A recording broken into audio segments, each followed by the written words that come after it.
I want to talk about the Martin Beck novels, or specifically the BBC Radio 4 dramatisations of each novel, which I've recently been listening to.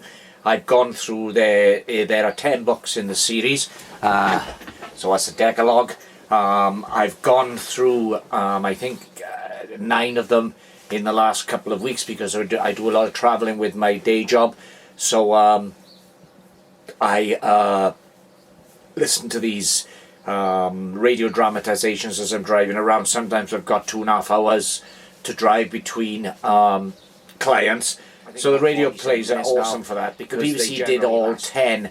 Now, the authors, it's a Swedish book series published from the mid to late 60s, only 10 books, published by an husband and wife writing team. I've read several of the novels in the past. Here's my paperback edition from No Exit Press of The Man on the Balcony, which is the second in the series, the Beck series.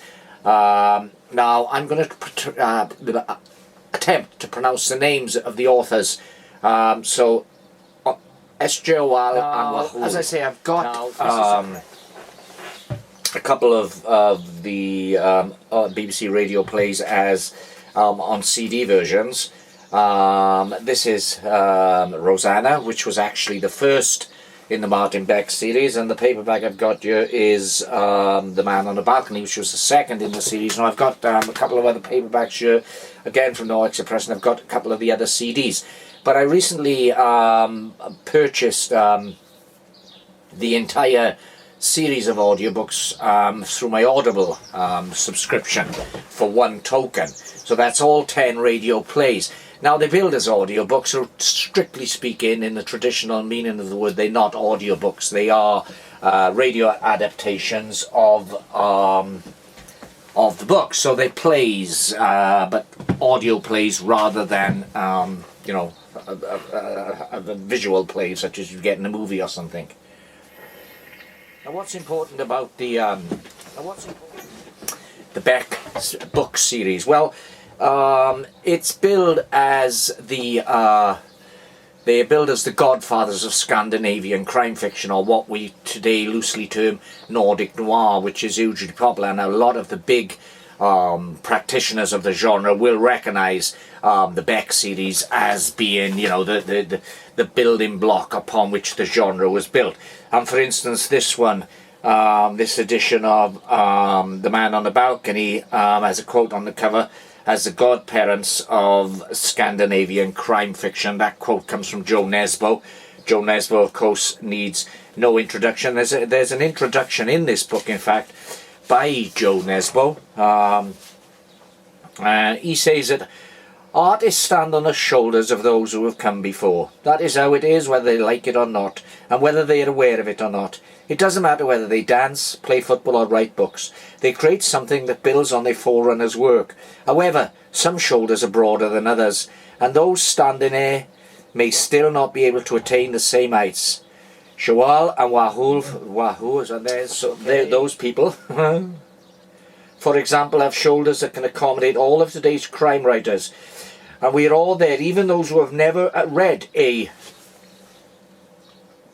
Wahlöö and Sjöwall novel, thereby considering themselves uninfluenced, are there because writers such as Raymond Chandler, Dashiell Hammett and George Shibian have shaped the genre, and the reader's expectation as to what crime fiction should be the very starting point, ground zero, where all writers with a genre-defying label crime novel on the sleeve of their book begin communicating with the reader.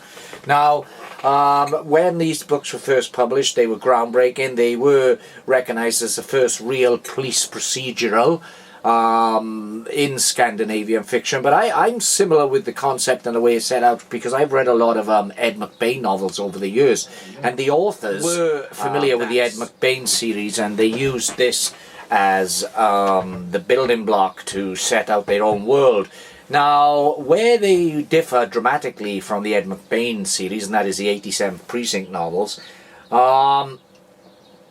they were both socialists. And they when I say this, don't think that the books are preachy, because they're not. But there is a thread of socialism running throughout the entire series. They take a realistic look at the then, even now, world-famous Swedish welfare state, and they're not afraid to show the cracks. There's also humour, empathy, all throughout the thread. One of the novels...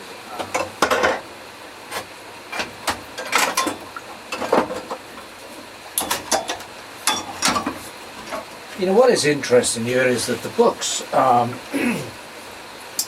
they come from a time before DNA testing, before mobile phones, before computers, and yet they're not dated.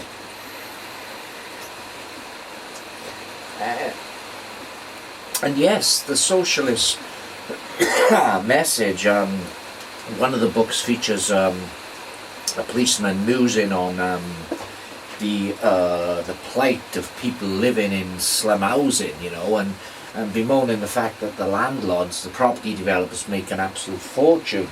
Those socialist ideals, and some of them are very good. I mean, let's face it, who wouldn't want a more equal world, you know, where there weren't mega rich, multi-billion, trillion, millionaires and people who haven't got two pennies to rub together, you know? Who wouldn't want that? But the message, again, doesn't dog down the plots and the storyline and the way the story flows. They flow really well. They flow, they are so easy to read. The flow is like reading an exciting action scene. So the books really flow. The creation of the policemen, from Beck all the way down to Kohlberg, Larson, all the others, there is no one main character. They all play a part in the stories. So it's a really real ensemble thing, the Beck books. So as I say, they're living to the modern world. If you take today's world with mobile phones and everything I mentioned previously, DNA testing, the way the police work, CTV everywhere, you know, eye surveillance, we're entering an alien territory. And what's really frightening about that is that it's only 50 odd years ago. You know, the world from then to now has changed so dramatically, but that's a different subject. But anyway, the Martin Beck books do enthrall and entertain, as well as educate, and perhaps because the message for social equality is not too preachy, except maybe in a couple of the later books, and perhaps it will make us better people too. Just a thought. I'm a huge fan. Throughout the thread, one of the novels, they're concerning the Park Killings, one of the early books in the series. A policewoman is used as a bait to lure out this sex maniac, but she's being heavily watched by the other police officers. But something goes wrong, and the guy does actually get to attack her. The police get there in time, of course, and stop it. But even after that event, she feels sorry for her attacker. She wonders what situations he's gone through, what tragedies has befallen him to turn him into this maniac that he'd suddenly become. It's an interesting way of presenting the crime novel. You know, it's totally different to a lot of the hardboiled writers, and in a sense the style of the Beck series can be likened as hardboiled, because it's not too verbose. Everything's kept to a minimum, you know. It takes the story forward, and what I think was the greatest skill of these authors, and why the books still feel current today, is that when you read them, they read as current books, even though their setting is very much the late 1960s leading into the 1970s. Even though that setting is very much intrinsically a part of that, they haven't dated at all. They are great books.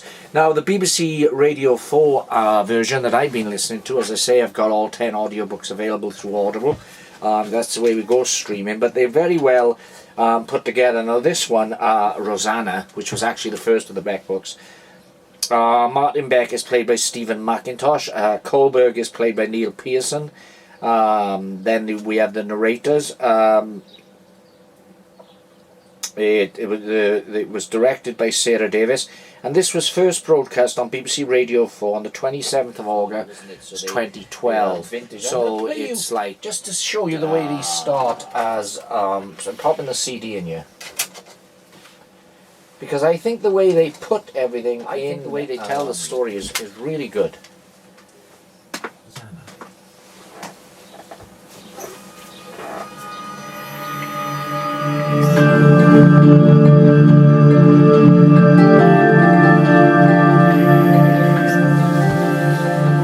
Sweden, 1964. Home of social democracy and the welfare state. The largest country in Western Europe with a population not much bigger than Greater London. Sweden, 1964. Where the sun will only shine for about 100 days this year, and where nothing happens. Well, it does on the Göta Canal. July the 8th, Monday, just after 3 on a sunny afternoon. They found the young woman's corpse below the locks at Borensholt. It was fairly intact and couldn't have been lying in the water very long. It was mere chance they found the body at all. The channel had begun to clog up in the early spring, so it wasn't hard to see that something had to be done. On the afternoon of July the 8th, the dredger bucket had just gobbled up the slime on the bottom of the canal and was breaking through the water when... Stop! There's someone in the bucket! Stop! Someone's lying in the bucket! Now the way that the BBC have dramatised this, a touch of genius. The two narrators you hear there crop up throughout each and every episode at various points. And it's almost like the authors talking to you and taking you through the story. It works really well, and I've enjoyed every one of these plays. As I say, I'm on the 9th one now. I've got one more to listen to when I go to work the day after tomorrow. I may, in fact, even put my feet up tonight and ask my Alexa device to play it.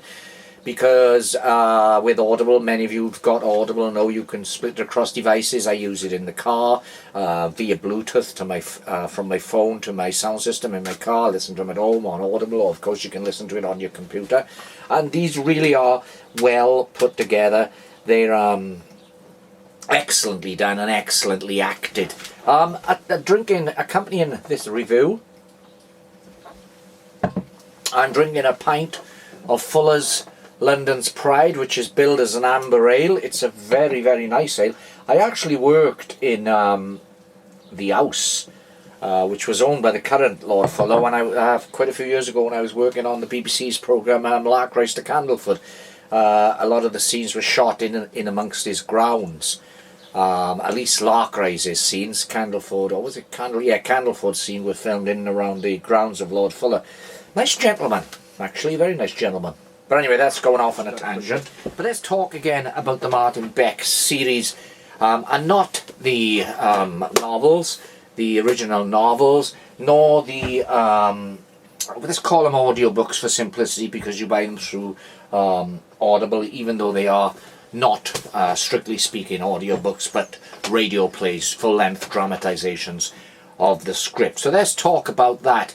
Now, I've read, as I said, I've previously read a couple of the Beck series. I've read Rosanna, I've read The Abominable Man, I've read The Man Who Goes Up in Smoke, but I'm going to start again, going all the way back to Rosanna, and read through, because when you get interested in any of crime fiction's many subgenres, as I've got interested in Nordic Noir over recent years,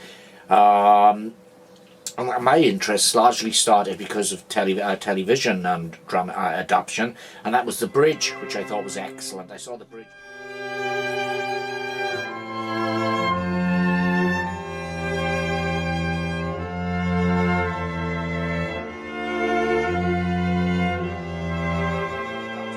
And that was The Bridge, which I thought was excellent. I saw The Bridge before I saw the original Bridge, of course, before I saw any of the other Nordic noirs. Trapped I've really enjoyed, The Killing, of course, the Valhalla Killings, I've enjoyed so many of them, and I've read quite a bit of Joe Nesbo over recent years. So I'm very much of Wahlöö. Of course, I've read most of the Wahlöö novels by Martin Beck Killings, who's easier to pronounce than these I've read that is a lot of the books, but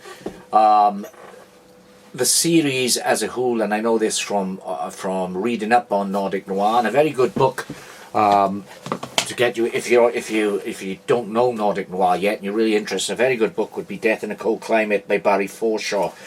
This book was published way back in, let's have a look at the publication date, 2012. Section, chapter 1 starts with Crime on the Left, and it's here that he really looks at the Martin Beck series. And he says that two writers from the left, a crime writing team with a markedly Marxist perspective, might, without too much argument, be said to have started it all in terms of important Scandinavian crime fiction.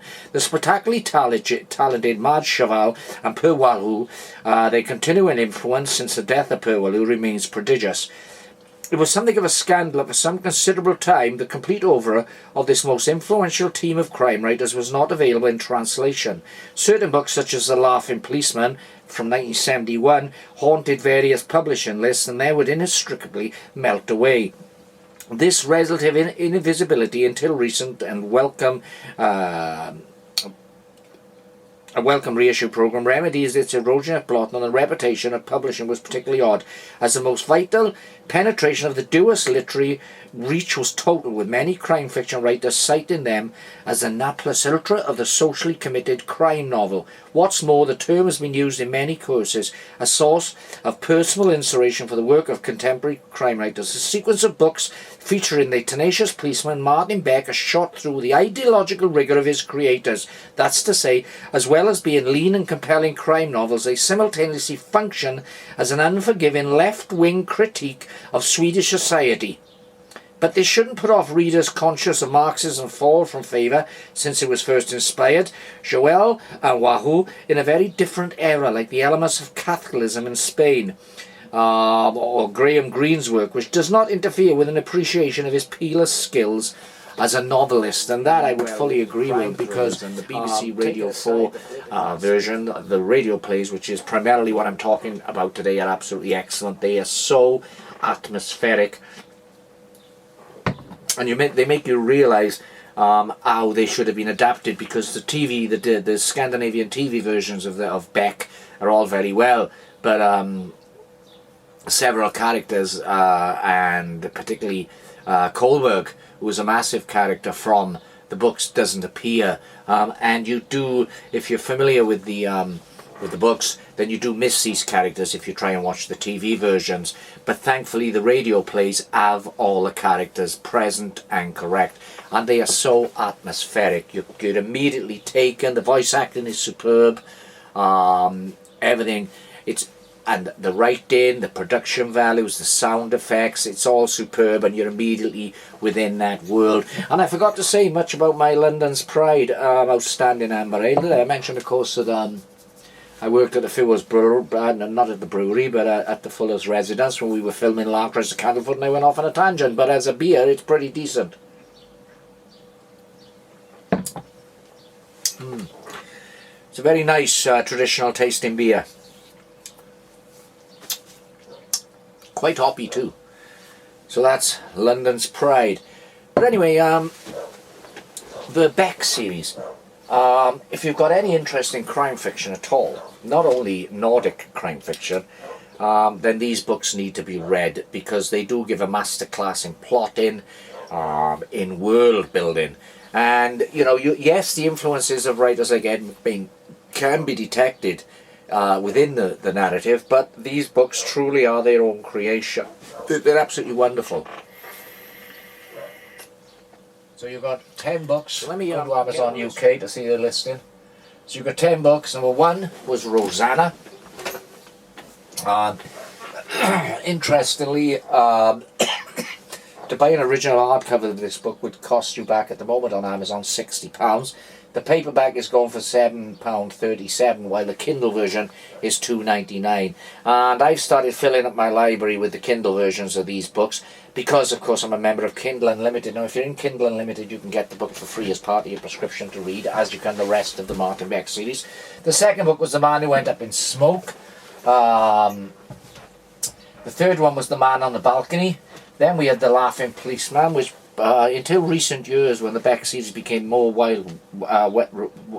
widely known outside of their native territory, The Laughing Policeman was probably the most well known because it was filmed back in the 70s with Walter Matthau in the lead role. But as good as that film was, and it's not a bad little film, you know, it wasn't representative really of the Beck series.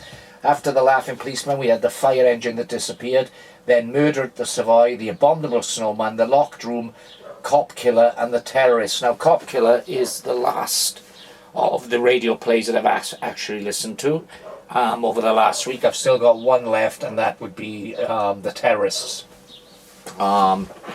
which was the final book in the series. There would have been more books, but unfortunately, Wahlöö passed away on March Sjöwall, and by now you've heard it the correct way enough times to ignore my pronunciation and fill in the blanks yourself. Although she continued writing, she decided not to continue with the Martin Beck series, and it was probably a wise decision, because these were books they wrote together as a couple. They had a strange way of writing, apparently. One of them would write a chapter, then the next one would write the following chapter, and vice versa, kind of round robining back and forth to each other. But it created brilliant books. They're absolutely brilliant books. And the BBC radio production, I can't give that anything but top marks. I would recommend it, particularly as I say, you can get all 10 plays now on Audible, as the Martin Beck series, or as the Martin Beck Killings, which is generally a collective title for the 10 books, or 10 plays, 10 whatever else. They're known collectively as the Martin Beck Killings. Also, it'd be worth Googling Martin Beck and finding out more, because, as I say, in terms of Scandinavian crime fiction, it is very important.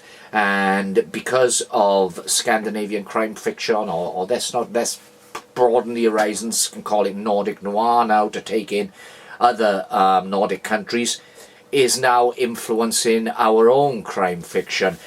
Take the British series Broadchurch from several years back, starring David Tennant and Olivia Colman. Absolutely stunning, but that was very much influenced by the Nordic way of telling a story.